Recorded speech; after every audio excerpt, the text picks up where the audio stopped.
Welcome to this week's Fireside Chat with Jesse. I am joined today by Mike Toglia, CEO and publisher of Equipment Finance Advisor and ABL Advisor. Thanks for joining me, Mike. Thanks, Jesse. It's great to be here. It's nice to see you again. Nah, it's great to have you on here. It's nice where I can actually interview you for once. So I'm sure the tables have flipped and this might be a little different, but I'm sure you have a wide career of doing this, so you'll be perfectly fine. Yeah, it's actually nice to be on the other side of the camera this time a little bit. Just relaxing. You don't have to worry about that I asked the right Exactly. I questions. think about that. Exactly. I can just play off of you. Exactly. Perfect. So for Mike, for the people who haven't had the pleasure of spending any time with you mind just kind of introducing yourself and career to date, specifically in equipment finance? Sure. I'm Mike Toglia, like Jesse just said. And, I started in the equipment finance industry back in 1987.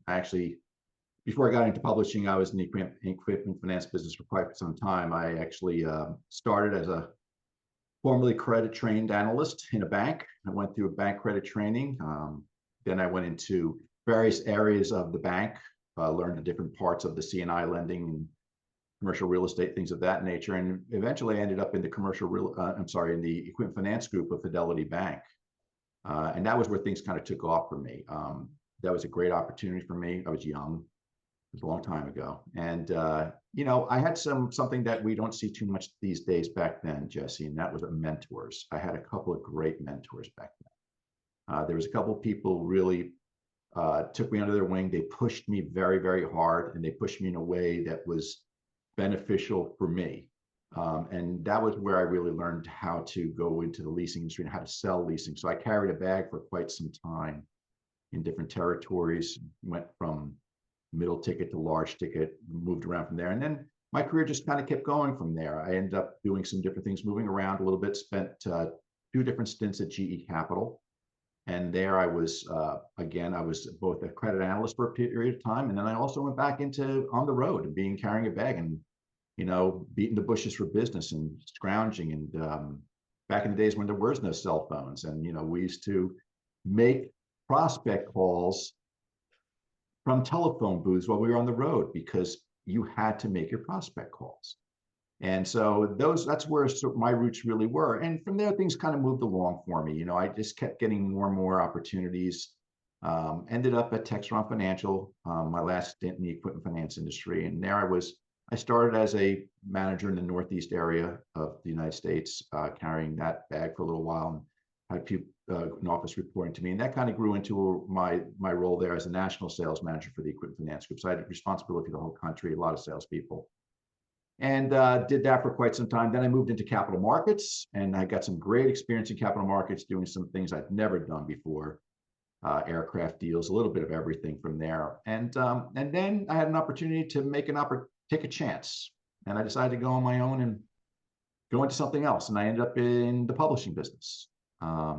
Most people know that at one point I was with the Monitor. I was one of the owners of the Monitor and Beloy Associates, the executive recruiting firm. And it's a great opportunity for me. And when that didn't stay as part of my career, I moved on. And I decided to basically launch my own company, Equipment Finance Advisor, in 2011.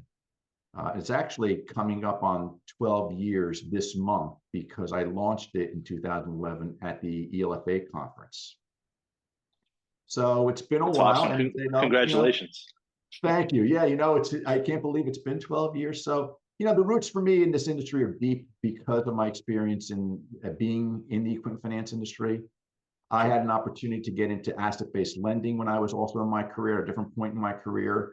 And that led me, 1 year after I launched Equipment Finance Advisor, I launched ABL Advisor, which is for the asset-based lending and specialized finance industries. It's a much bigger market than even when we're dealing with a very large equipment finance market. And so ABL Advisor is another property of ours that's now 11 years old, and that's doing very well as well. So that's sort of my background in what I've been doing. Well, thank you for that overview. There's quite a bit to kind of unpack. There's things that I think I've known you pretty much my entire career, which is going on 19 years, that I just learned. So like old school training, right? Taught credit before selling. What a novel concept, right? It's the best thing in the world. I got to tell you, I don't think I could have possibly gone on the road and had any success if I couldn't sit across from a CFO and talk the talk and be able to break down a sources and uses of cash statement. If I couldn't do that with the types of deals I was trying to get, I wasn't doing small ticket deals. There's just no way. Sure. No way. Sure. And then especially from a creativity perspective, I'm sure it was more fun back in the days that you could get more creative structuring as opposed to the more rigidness of where we're sitting at today. Yeah, it was fun back then. It was fun because when you had an opportunity to get in the door with a CFO and unpack that financial statement and come up with a solution, which wasn't just for purchase money deals for a new transaction, but maybe refinancing their entire line of equipment to bring liquidity into a business. It's an awfully good feeling, I have to tell you, to be able to do that. And then you have a relationship with those people for a long, long time. It's a pretty great way to start your career. I was very fortunate. I was only in my 20s, and it was a great way to start my career with that credit training. Asset management training, a little bit of everything goes a long way. Sure. No, absolutely. And then, so let's talk about the prospecting from a phone booth. Like, is that just a roll of quarters, and then when someone hangs up on you, you just lost a quarter? Well, we graduated at that point to calling cards, which was, we had the old calling cards. It was funny Okay. because I remember it was a company car, and I'd be driving down the road in New Jersey, and sometimes I would just see a tractor trailer go by, and there would be the name of the company on the side of the tractor trailer. And I said, I do tractor trailers. I do track leasing. Let me call the company. I'd get the phone number off the side of the car, and I start getting my calling card and just get into the phone booth and make a phone call. Say, I'm in the area. If I could get through, if I could possibly get through. So, but it's like it is today. It's no different. It was competitive as hell. Sure. And if you wanted to succeed, you had to get out and make the calls. And that's the advice I give to anybody still today. You want to succeed? Work hard, go make the calls. What a novel concept. I mean, I don't know if you knew this, but my first sales job was for Yellow Book in the Northeast. And I would be in my car. I found a good niche with the contractors. So I had one of those voice recorders in my car and just driving from the Bronx up to Stamford where the office was. Sit there and you get like 30 different contractors. And before I'd go home for the day, I would make phone calls to every single one of them. And what a concept, Yeah, it works. No longer hiding behind email, none of that. It was just purely exposing yourself in some way and maybe screwing up on the phone, but that was okay. And it was tremendous. So I think that, I was lucky, like I said, mentored, formal credit training. I think I had some good opportunities to do the things that I don't know if everyone gets those opportunities today. I think many do, but not everybody does. I was fortunate. And then, so you started with a bank and then went to a captive. Any thoughts there? Well, I didn't really go to a captive. I went from a bank and I went to GE. And GE, I was basically at Oh that yeah, I was referring to Textron. Sorry. Oh, Textron, yeah. And that went from there. I went from GE and then went to Textron, but Textron wasn't captive. We were doing basically looking for deals that were non-Textron related transactions. We weren't financing Cessna aircraft or any of the EasyGo golf carts. That was the other division. So we're purely generalists going out there and creating opportunities in the middle market. See how much I know. Well, it's Textron's not a big name anymore in the industry. It was just like there's a lot of names that were here and they're gone, including the biggest, GE Capital. And I was GE Capital was great because I was there twice, Jesse. I went through.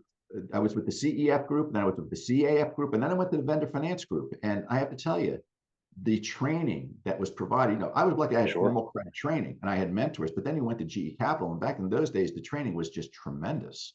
So I had the benefit of a lot of really good opportunities I tried to make the most out of.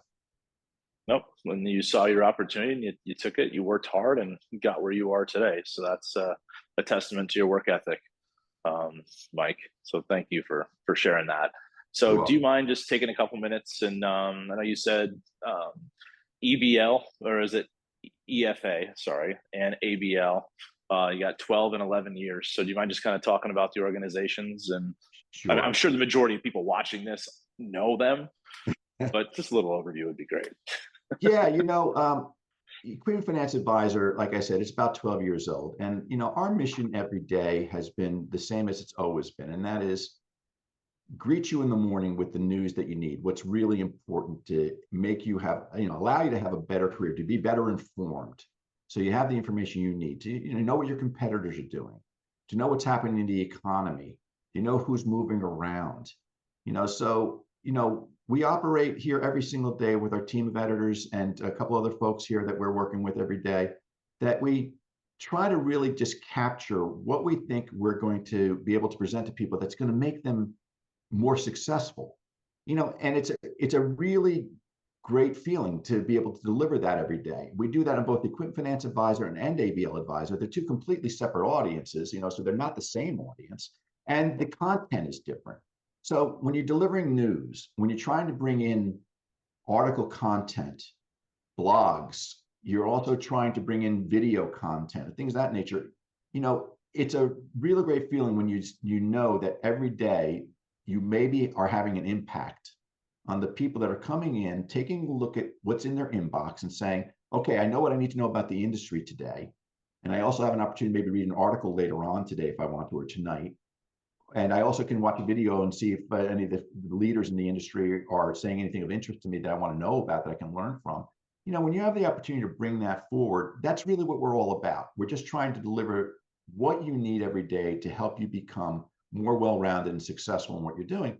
And that's what we're doing. The model's been the same. And it's one that, we added video a few years ago and things like that. You have to add some things to, as time changed. And, COVID caused a lot of that. When people were not around, we're trying to make sure people could see us. So you go into videos, you start doing things like that. But the model for both of these is the same. And that really is to deliver the news, data, information, article content that's going to make the difference.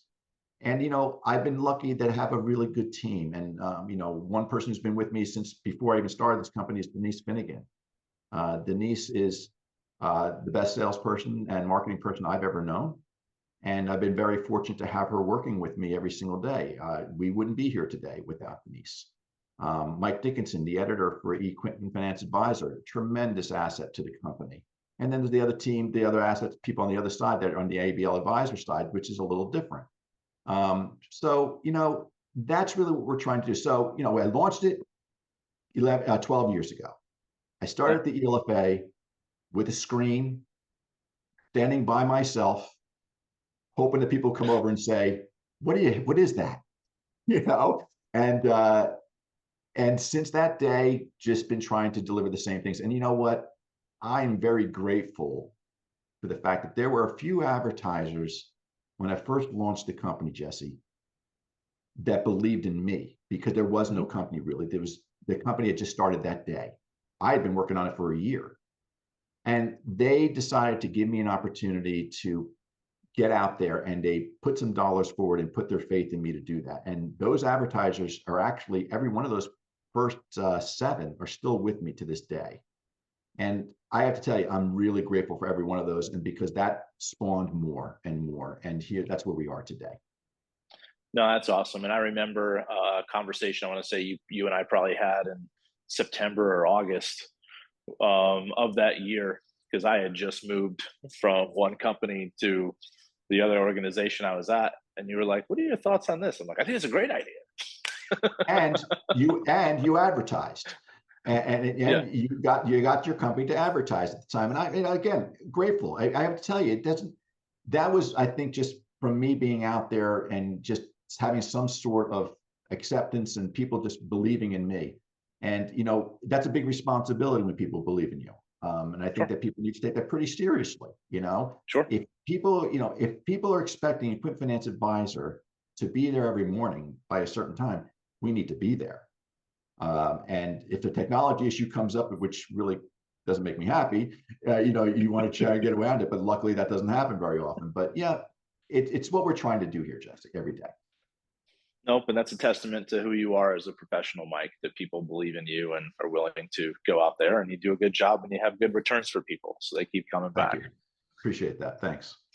So how do you handle when someone comes to you with an article and you're just like, this is terrible, or your thought was right, but terrible execution.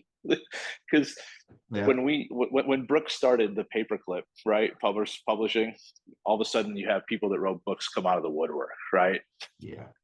And when they pour their blood, sweat, and tears into something, right, and they hand it to you, and you're just like, I Yeah. don't know. Yeah. And it's a really good question because being somebody who's been writing since I was very young, you put your heart and soul into things like you said, and you really believe it might be great. The way I've always approached is been very honest with people. That's the best thing I can tell you. There are some of the brightest people in this industry, in the asset-based lending industry, who are truly brilliant people, but they can't write. They can try to write. So basically what happens in that situation is I tell them honestly, say, Jim, it's a great article, great content, but we got to rewrite it. And well, why do you have to rewrite it? Here's the reasons why. And then we take a shot at rewriting it. And when we do that, we send it back to Jim. And typically Jim says, oh, wow, you really make me sound great. That sounds better than anything I could have done. So, but we couldn't have done it without Jim because we don't have the knowledge to do that. Sure. So, it's a partnership is what I would say when you're doing publishing like this and you're involved with subject matter experts that are taking their time to contribute their thought processes, and you're not paying for that. You're basically giving them a platform to do that. Sure. It's our responsibility as publishers to make them shine. And many can make themselves shine. Some of them can only shine themselves so much that we have to help them along the road. And that's what we do. Sure. There are a couple of articles I can think about that I, completely rewritten. And there are other articles that come in many times. They're absolutely immaculate. It really, it's an interesting process. You'll wonder what you're going to get sometimes. I just had to throw it out there because I think one time Mike asked me to write something and he goes, try to keep it around like 2,000 words. I think I sent it to him with 8. And he's like, dude, I remember. I don't know. I don't know. So that's another funny thing that happens all the time. So you say to yourself, what's the target word count? 1,250. Okay, 1,250. You send me 650. So not you, but somebody sends me 650 words. But it's 650 double spaced with Courier. Well, yeah, exactly. And you say to yourself, what am I supposed to do with 650 words? I can't even. And if you get into doing we do the magazine for NEFA, so we publish NEFA's magazine as well. And especially when you're in print, and anybody does in print publishing, you've got to fill a certain amount of space that you've allotted at that point. So if we haven't filled the spot, I've got to go back to give me more. It's the responsibility of the editors and the publisher to do that. Sometimes you got to be the nice guy or the not so nice guy. Sure. Sorry. I just remember that, and I was like, I kind of got away with it. But so what? I guess your passion for journalism, Mike, like where did that come from? Is something you always kind of had growing up? I always thought my career was going to stay in finance, to be honest with you. I came out of school and when I went to grad school, I was pursuing more and more finance and things went well for me in finance. But, going back to when I was in my teenage years, I had been writing for years. I've always written. I've written since the day I can't remember not writing, and wrote for a lot of different reasons. And as time went on and I had an opportunity to get into the publishing side of the business, I just realized that I really enjoyed the opportunity to determine what the content would be and to really deliver something that I think can make a difference. Writing is fun. Publishing is fun. I personally think writing is more fun than just being a publisher or an editor, because that's where you get creative. But when you're the publisher, many times in a niche like we are in, you actually have the opportunity to bring both pieces together. You can bring your creativity, your knowledge, and your skills of being able to write all together to help people shine. That's been something that's made a difference for me, Jesse, to be very honest, on the publishing side. One of the reasons I like is that my background in finance is pretty deep. There's people with deeper backgrounds, but when you get into equipment finance, I've done these roles. I understand the roles, and I understand the market, and I understand the economy and the dynamics that impact it. Same thing on the asset-based lending side. So when I have an opportunity, you can bring that knowledge from being out in the field in the industry and actually becoming a publisher in it, it's a pretty rare opportunity. It's a really good feeling to be able to do that. Sure. I mean, because you walk the walk, you're talking the talk every day, and now you've already walked it, which is kind of the exception, not the rule. Right. Traditionally, yeah. And it creates a credibility that comes Right. through. You know, if you're doing a video interview like we're doing today, and you're sitting across from somebody and they're talking about something that you understand, you can engage more fully with that person and get them to dig a little bit deeper into it. Sure. And I think Yep. that rather than just being an editor or somebody just or an interviewer just asking questions off of the script and not even playing up what they're saying. So I think that a background in this is what created my opportunities. And for me, I took that as being it fed the passion to be able to deliver because I felt confident in my background in finance to be able to do that. No, no, that makes complete sense. And then I guess coming out of that question, thoughts on just the equipment finance industry, and why you decided to plant your flag. Obviously, ABL is ABL, right? Mhm. But you're getting your roots in equipment finance. Just like, what are your thoughts on the industry, Mike? You know, it's a pretty interesting and amazing industry in many ways. I mean, this industry, everyone uses the word resilient. I Hmm. think this is the most flexible industry. This industry, the people in this industry are creative. You know, there's nothing we've created more opportunities and ways to do deals in this industry than anybody could imagine in the finance community. And I think that that's when you talk about saying, you look at some of the people in this industry, say, who makes the difference and what happens here? Everyone's working hard. But when the economy shifts or tax law changes, we at the equipment finance community, we need to really be flexible and figure out ways to make this happen. And, how can you not be in some ways passionate about something like that when you know that you have an opportunity here to make a difference and you're saying to yourself, I can think outside of the box. I can maybe come up with something that's never been done before. I can get into my pricing model, come up with something completely different. The equipment finance industry is just very flexible. It's a great industry. It's one that I think is under recognized in many ways. I think that you've got some really interesting people in this industry. You've got some salt of the earth, hardworking people that have had tremendous success in this industry, and most of us ended up in it just by mistake.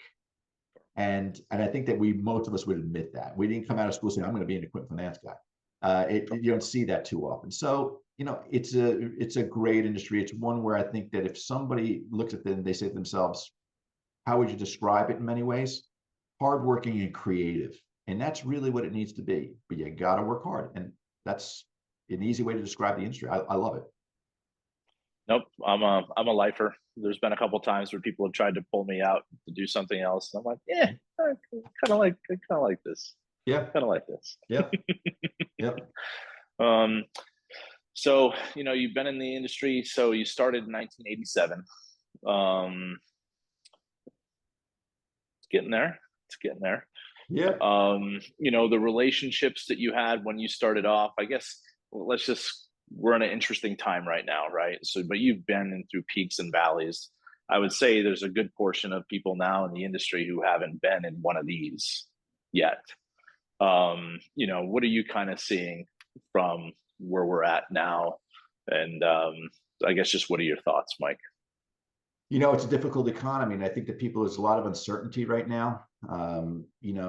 You and I were talking a little bit before we started the actual interview, saying, the old saying, you put 10 economists in a room, you get 10 different opinions, and none of them are Sure. going to agree. I think that today it's not easy because people are looking at their portfolios very closely, and they're looking for signs of delinquency. They're looking at loan to value ratios. They're looking at portfolios in a way that they haven't allowed to look at them in quite some time because we've been in a pretty good role in this economy for quite some time now since Sure. the great the Great Recession as they call it. But I think that you're going to find that the companies that have taken the steps to ensure that they have a sound portfolio haven't overhired and have hired the right type of people, that they're going to continue to grow and do what they need to do because there's always going to be a need for capex. Could Sure. it be less of a need? Yeah. Therein lies the need to be working hard and understand that the competitive market's going to get even more competitive. And there's players out there today that are entering the equipment finance space that have never been in the space, in the world of private equity, alternative investors, specialty finance companies. These companies are stepping in and taking over a section of the industry where you only used to see bank-owned leasing companies, independents, and yet brokers playing. Now you've got a whole new slew of people coming in. It's increasing the competition, but also creates opportunity. So I think the industry has to look at it from the standpoint of saying, we're going through a tough time, but we've been through tougher times than this. We've been through some tougher times than this. If we are hunkered down and doing the things that we're supposed to be doing, that we were taught to do, and adjusting with these things, with the times, I think everything's going to be just fine. It will be fine. It always is. But I think that people are taking a good hard look, and it's probably a good exercise to do that because you need to button it up a little bit. It's a good opportunity to do that too. Well, and that goes back to one of your initial comments in regards to mentorship, because like I said, those people who haven't been through this, they've only seen the positive side. Let's face it, 2008, 2009 were more forced based on that great recession, right? So it wasn't like this. I can't recall.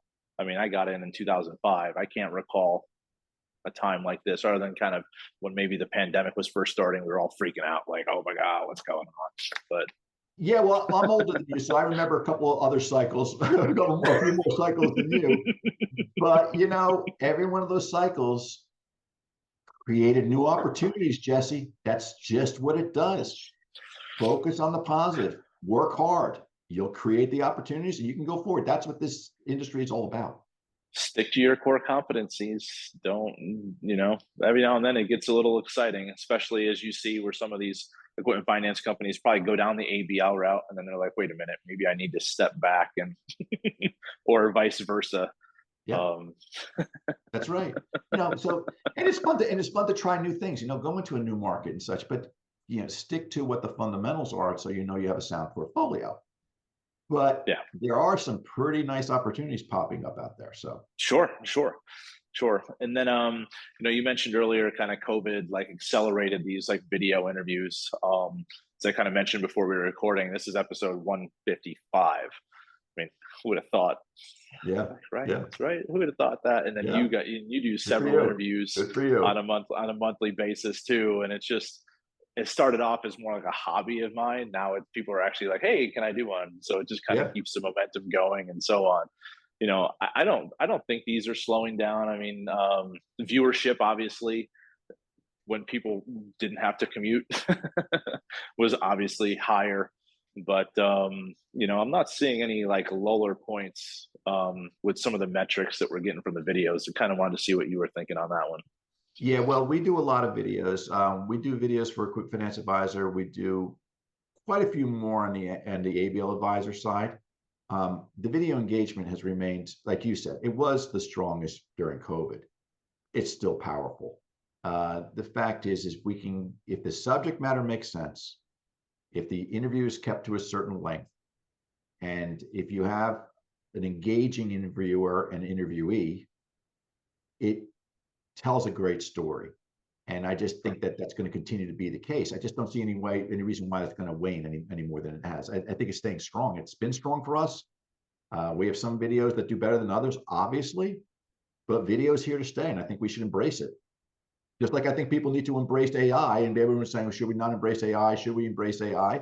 Well, we don't even know what AI is going to do at this point. So either get on board because it's coming. Sure. We're going to be left behind. Or that's where you tell that John guy who kind of wrote that article, where it's, I don't know, throw it in ChatGPT and say, make me sound smarter. Well, you know what? They can do that now, and hopefully they have enough, in their head to realize that they've got to fact check it because it makes a lot of mistakes. So but that's okay. Absolutely. I crackle. People are like, oh no, that's going to replace me. And it's like, no, if anything, it should complement what we're doing as individuals. That's what it's there for, to complement. That's right. It's not a threat. It's to make our lives better. And we're not in the Terminator. So it's not what it is. It's only a threat if you ignore it. Yeah. Well, good point. Yeah, it's a good point. Exactly. Yeah. What advice, Mike, would you have to a new entrant coming into the industry? Oh boy, that's a tough one, but I can only use my Sorry to own. kind of throw you on the spot there. Just more of No, a no, it's fine, Jesse. It really is. You and I, we know each other a long time. I just think it comes down to, are you willing to really do what it takes to succeed? You know, learn, put in the time it takes to do that, and ask your boss to help you get there. Find an organization that's going to invest in you so that they can take you to the next level, because it benefits you and it benefits them. But it's incumbent upon each one of us, anybody who's coming in. You have a young man or woman coming into the industry, and they can easily get lost in this industry if they don't have a career path, if they don't see a career path, and if they don't get some training. And so my advice is to ask for training, and when you get the training, take it for all it's worth and more. Put the time in, dedicate yourself to it, and you'll shine. And know that you're going to make mistakes, and admit your mistakes. Shake off the bruises and keep going. Just work hard and work smart. That's what I would tell anybody to do. Well, and you have a lot of good mentors in this industry, yourself included, that will take the time and invest. If someone comes and asks you a question, you're not going to turn them away. With some of the younger generation, I think they want that, but they almost want to be told, or they want that in a virtual environment. And that's where it kind of struggles a little bit, because it's hard. I could see where this industry, if I was just coming out of college and you told me to work virtual, where that'd be hard to build those connections. I honestly don't know how they do it. I always want to be around the higher ups in my office. Sure. Because I knew that if I was doing a good job, now if I wasn't doing a good job, I'd probably hide. But if I was doing a good job, I wanted them to see me and get to know me. And I actually wanted to be a sponge around them, sit in on the meetings, whatever it was. I just don't understand not wanting to be in the office. I understand maybe a flexible schedule to some degree, but I'm still a little bit more in the old school. I think there's a lot more to be learned in the office than there is on a computer screen. Nope. Same page. This place, especially living in your neck of the woods, right? I mean, some people drive like 2 hours each way every day. And I think as you get a little bit older, that's not really necessary, but at least getting off the ground, Mike. Yep. I agree. So I ask everyone who comes on here to give me a little fun fact about themselves. So you're in publishing, so this is a recorded thing, so it's going to be online. So just keep that in mind. Fun fact. I guess most people, the people that are closest to me know, then other people don't know, is that, I've done some unusual things in my life. I did mountaineering and ice climbing for many, many years in my life. So I've been all over the United States, done a lot of different types of climbing, ice climbing, and, crevasse climbing, and glacier climbs and things like that. Any free soloing? No free soloing, but actually I started on rocks. I started on doing face climbs in Arizona, in your state. Okay. I started in Oak Creek Canyon is where I started in doing that. And then when I realized I was never going to be lean enough to do that, I decided to do what I wanted to do. I'm a little bit more like a bull, built like a bull that way. So I went for the higher altitude and endurance type of thing. So I did a lot of climbing for years, and it was probably one of the best things I've ever done. So I've done that. I've done a couple of other things, like, jumped out of a few planes, and I ride a motorcycle. I love my bike, so I like to ride my bike. So I like to be out there doing a lot of different things. That's awesome. Have you seen the movie Free Solo? 7 or 8 times. Do you know Dave Schaefer's son, Mikey, was one of the camera guys? Okay. Yeah, I do know. I didn't know that until the Orion Small Business Lending Forum, and he got up there, and I never met Mikey before, and I was like, that movie gave me so much anxiety. And then the Alpinist came out, and it's like, like Mikey's pretty amazing. I had talked to Dave about that years ago, before Mikey even did Free Solo and such, and he was already at a different level. That's an amazing level of climb. It's a great sport. It's not for everybody, but it was about 14 years of my life, and it was really some of the best 14 years of my life. That's awesome. Yeah. That's awesome. I did not know that about you, but that's fantastic, Mike. So thank you Yeah. for sharing. And I guess at the end of the day, for the people in this industry or people just getting into equipment finance who don't know Mike Toglia, why should they pick up the phone or want to do business with you, sir? Because I want to help you. It's pretty simple. If you need help, if there's anything I can do to make your career or your life better, or get the message out to help you get your message out, I'm here to help. I enjoy helping people. I enjoy delivering the message. So my ears are always open. The phone's always available. I wish people would call me more than email me, to be honest with you. But I do have a background that I can be helpful to people, and I'm happy to help as many people as I can. Well, excellent. And you've been a great sounding board for me over my career, and I appreciate that. I also appreciate all the assistance that you've provided to EF Cares. So appreciate that partnership too, sir. So thank you. It's my pleasure, Jesse. You've been a pleasure to work with. Been a good friend for a long time, and I appreciate it. And I'm loving what you're doing with Equipment Finance Cares. I think it's great, and I think it's to see it being accepted and grow the way it's grown in a very short period of time. You should be very proud of yourself and the team that you're working to get that done. And I think you've tapped into something that was untapped for a long time. So, I'm grateful for our friendship, and I'm grateful that you asked me to do this interview today. I know I wasn't able to do it earlier in the year, but I appreciate it very much. All right. Well, I appreciate your time, sir, and we'll see you next week at NIFA. Thank you. Sounds good, Jesse. Take care of yourself. All right. All right. Thank you. Bye.